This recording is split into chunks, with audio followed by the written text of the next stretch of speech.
So my name is Emanuel Bustamante. I'm a math and computer science major from the University of Arizona. So I'm Devi Acharya. I am an undergraduate at Brandeis University studying film and computer science.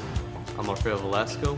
I go to school at the University of Tulsa, and I'm a computer science and applied mathematics major. So virtual reality has this problem where you try to create these big worlds in this little tiny living space. So there's different kinds of interfaces, navigational interfaces. There are ones that completely correspond to how you walk and move in the real world. So if you're walking in the virtual world, it's because you're walking in the real world. But there's also other kinds where, let's say maybe you're using a gamepad controller.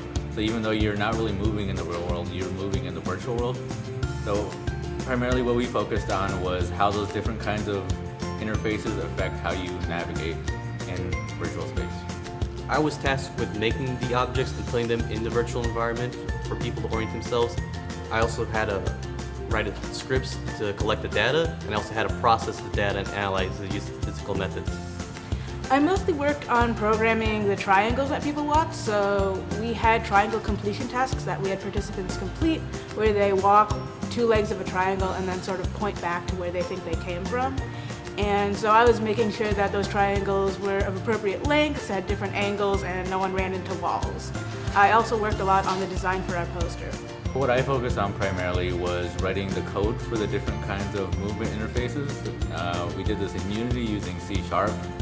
And so what I did was I made sure that you could teleport and turn yourself using the controller.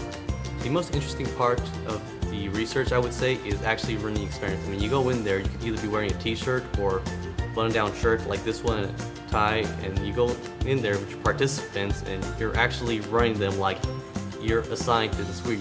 I thought, you only see those in the movies or you need a PhD or something, but no, you're actually telling people what to do and you're collecting their data and you're analyzing it. As crazy as it sounds, I think the most interesting part was doing all the background reading, because it was in something that I have very little experience in.